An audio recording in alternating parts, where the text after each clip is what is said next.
Do you remember in lockdown when everyone was making banana bread?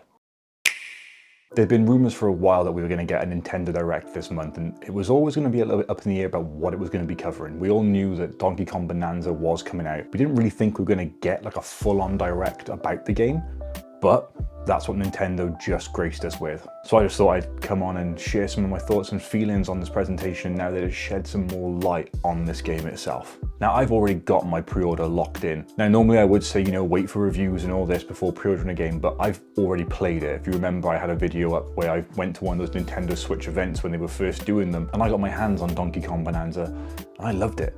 I really enjoyed it. It was a really good time. First Direct was going to share a lot more information and just build up more excitement for this title. And it opens up with this really soft ballad that's happening, and it's quite weird because it kind of gives you a big Disney kids film vibe where it's like Donkey Kong is this big sort of lummox being, and then this cute purple rock, it looks like a meteor from space. I think they were calling it Odd Rock as well, lands on him and they team up, but it's not a rock. It's Pauline. That's right. The mayor of New Donk City, Pauline herself. For me, that was a huge nostalgia trip. Not because of Mario Odyssey, but for a lot of you out there who played the original Donkey Kong, and I mean the OG version of Donkey Kong. Maybe the Game Boy version if that was your first. That was for me. I know some of you might be old enough to remember the arcade machines for Donkey Kong. But Pauline was the damsel in distress in that game which Mario had to rescue from Donkey Kong. So it's quite nice to see everything tying together, and I wonder how it sort of leans into the Mario Odyssey sort of timeline. And are we seeing the Mario cinematic universe come to fruition here? One thing I can't understate is how Donkey Kong's big, dumb grin made me feel so happy. It looks so stupid on him, but also so perfect at the same time. It's so cheesy and I love it. It just looks so good. It looks like it's meant to be a fun game. And I've said this a lot in my videos, but Nintendo games have always had that sort of fun, whimsical feeling to them. And this kind of fully emulates that. Even when I was playing it, I got that sensation. So to see it even more now is just so much better. So it wouldn't be a Donkey Kong game without collectibles. No, we're not going down the route of Donkey Kong 64 where you had 1,000,001 things to pick up. But there are quite a lot of things in this game. And the main crux of it is to collect these banana gems. Or as the gamers call them, Banandium gems. And from what I can understand, these are kind of like the sprites from the Mario games or the stars from Mario 64 where they have certain tasks associated with them, to find them, and then you'll get these rewards for it. But there are also a lot of other things as well. There were fossils, there was golden nuggets, lots of stuff that you could pick up, and they all had different purposes.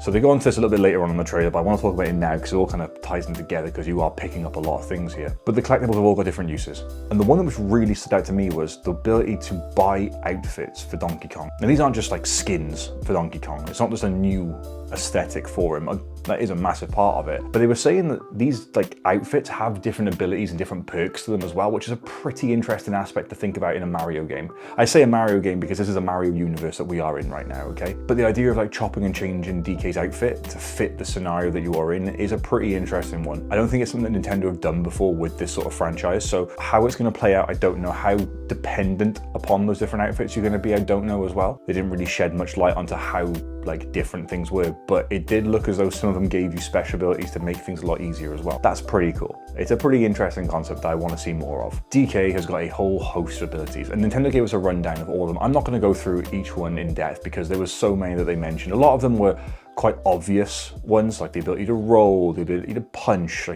you know what they are about, okay? But there are also some pretty cool ones as well. Ones where you can pick up chunks of the floor and throw it at enemies. So regardless of what the material is, you could grab it and then yeet it at an enemy. And different enemies will be impacted in different ways by it, and different materials will interact with other materials in different ways as well. There was one where you were throwing ice at lava, and it was really cool to see how that all interacted. And it's nice that there are these different elements that are going to be a little bit thought-provoking for some of the puzzle solving that you're obviously going to have to do in this game. One of the cool things as well is that you could do surfing with it. So you could grab pieces from the floor and then jump on them and surf around, and then depending on what you had, you could then do more damage. Or there's one cool bit where you were sliding through lava on a block of ice. Obviously the ice is getting smaller because the lava's melting it, but it was a way of traversing around, which is a really cool way of doing it. As well as using the ice to get to the lava, you could also grab chunks of clouds. Don't ask me the science behind that, I'm not really sure how that works, but you could use them to then get higher up in the levels and stuff and get to hidden areas, which is a really nice way of trying to use the mechanics differently. For those of you out there that played Mario Odyssey, there were some of you out there that were movement demons in that game, that you were using Cappy in ways that Nintendo probably didn't even think that you were going to use him. And I can see similar things like that happening here, so it's going to be really interesting to see how the mechanics behind this game work and how people, when they get their hands on it, actually use the game and actually manipulate Donkey Kong to do things which were not necessarily planned out, but really cool to see. They also mentioned making music as being an ability. Now, when I played the demo of this game at the Nintendo event, there was a button that you could press which made DK slap on his chest. The person who was looking after me from the event didn't know really what it was all about. I obviously didn't know what it was about at the time, but now it seems as though it ties in with Pauline's music ability, where she can sing and then it will sort of give you a path on where to go, but also has an impact on these seals that you see around the level where it kind of undoes them to unlock new areas. We then got a glimpse of some of the cast of characters that were there. We saw Cranky Kong, we saw Rambi as well. Then we saw the Elders, who are these big beings that live underground, because the whole game is set underground and there's different layers to it and you progress through the layers, and there's different elders that live down there, and these elders are huge and they've all got powers by this Banandium, and DK can learn abilities from them as well. These abilities unlock different Bananza skills. There was one called Kong Bananza, which looks like it just makes you really overpowered. There was Zebra Bananza, which makes you really fast and nimble, so you can run on water, you can go up crumbling paths, pretty swift. Pretty cool. And then there was the Ostrich Bananza one, which was where you could fly and you could jump between all of them at the same time as well, which is really sick. And it goes back to my earlier point with saying how this game is going to be so opened up by people who understand this system, and they're chopping and changing between different abilities, different Bananza forms. I'm really looking forward to seeing what the future brings for that. Now, these Bananza forms are all on a sort of timer as well, so when you use them, they are temporary, but you can build them back up by collecting gems and collecting gold to, you know, fill the meter back up and then go again. Now, Pauline and DK are on their journey to the center of the core of this planet. I'm not 100% certain as to why. I think I missed that part of the story, or they just didn't sort of allude to it too well. But the enemies in this case are the Void Company. Got Grumpy Kong, Poppy Kong, and Void Kong. You can guess which one's in charge. And they seem to be like the trio that are, you know, causing all this mischief for you and causing you to not want to progress. And they're the ones blocking off the portals to the next area, and they're the one causing all the bad stuff to happen. So yeah, how this all works out, I don't know. I'm guessing it's not going to be too deep of a plot, but either way, it should be pretty fun.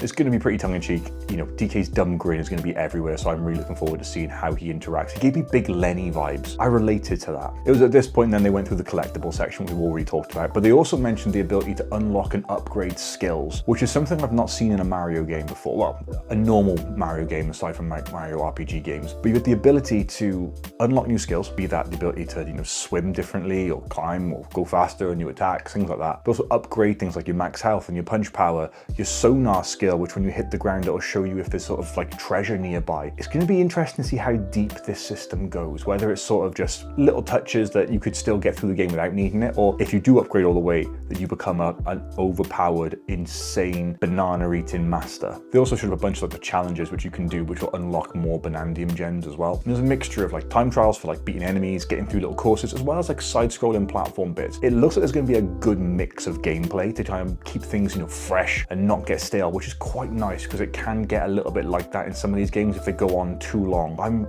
really happy Nintendo have put stuff like that in there. And also, if you've played a DK game before in the past, chances are it was a side-scrolling one, so it's nice for them to remember their roots as well. With all these collectibles, it might get a little bit overwhelming, but Nintendo have put in a little list that you can use to follow through and make sure you are getting everything in certain areas, which is really nice considering how much stuff is usually in these games. But if it is getting a little bit too much for you, you can also create a base and just chill out there, listen to some music from the game, and I did hear the DK theme song in there as well, which was a really nice touch, and I really hope the whole DK rap is available in there as well. And also the animations at this point were just stupidly cute. Nintendo's always done really good with making their characters feel alive and cute and just part of the world that they are in, and I'm super excited to see what happens with this. It just looked so charming. It was incredible, so good. And getting around the levels is pretty easy as well, because you have these eels that will do all the moving for you and they'll take you to different places, or as the game likes to call it, teleport. Might want to work on that one, Nintendo, but I'll forgive you for that one considering the amount of bad puns that I myself have made. Overall, it looks as though Nintendo has tried to make the game as open and appealing as possible, with different levels of making it complex if you want to go down that route, or just keeping it simple and playing a normal platforming adventure game. Of course, just like Mario Kart World, there is a photo mode in this game as well, so if that is your thing, then congratulations, you can go out to your heart's content. One of the really interesting things though, which was mentioned after that, was the game share stuff and multiplayer. So first off, the co-op that is in the game, very similar to Odyssey. One player controls DK, one player controls Pauline, but the second player is using the mouse controls to aim Pauline's voice, where she can fire words and fire song blasts, I guess, at enemies, at walls. She can then make sure like the voice blast that she is doing mimics a material of the ground around her. It looked like a pretty nice way of doing co-op multiplayer with it, and a little bit more involved than the cappy aspects of Mario Odyssey. But game share was then mentioned, and you could share it with another Nintendo Switch 2, you could share it with the Nintendo Switch 1, you could do it over Wi-Fi, you could do it over game chat. Nintendo's really opened that up. I'm really impressed with how open they've made that and how willing they are to share stuff out, given how locked down Nintendo is normally with their content. And outside of the main game, there's DK Artist, which gives you a massive rock, and you use the mouse controls to then carve whatever you want out of stone, essentially.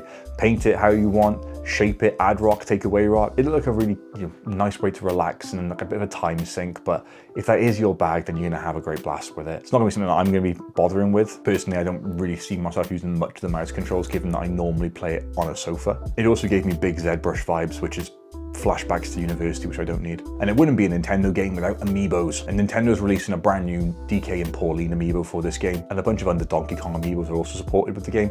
And they'll bring down Kong lets, which are all explosive lets. I don't think you're gonna miss any in-game content by not having the amiibos, which is a really good thing, given the fact that it's really sucky when amiibos lock out actual content, but it looks like it's just little things to help. And then they also said that any other amiibo will work with it, and they'll bring in these big balls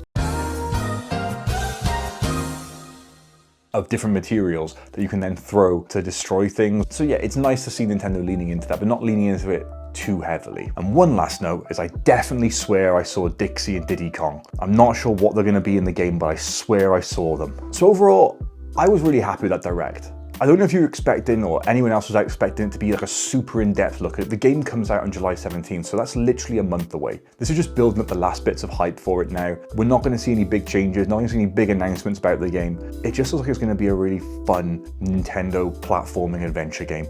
I'm stoked for it. It looks super good, super up my street, and I really wish it was a launch title. Like, it feels like it's so close to being ready to go. Why it wasn't a launch title, I'll never know. It would have probably made the Switch 2 a little bit more exciting for a lot of people, but I digress. It's good to see it coming out. It's good to see Nintendo sharing so much information about it and being so open with it. And Donkey Kong just looks fun. Like, DK's big dumb grin on his big stupid face is just amazing. I love him, I love it. It looks so good. The redesign is such a nice one. There's a lot of people online saying they didn't like it. I really do, I dig it. It's a nice new look for a new generation of Mario games. What it means for the Mario universe going forward, I don't know how it's all gonna tie together. I'd love to see it all come together into some big Marvel-esque sort of way, but we'll have to wait and see. So in case you couldn't tell, I'm really excited for this game to come out. My pre-order is in, I am ready, I'm waiting for it. And I'm really looking forward to exploring all of what that game has got to offer and all of DK's abilities and just having a blast with it. I really hope we see Funky Kong in the game though, because he is arguably the best one.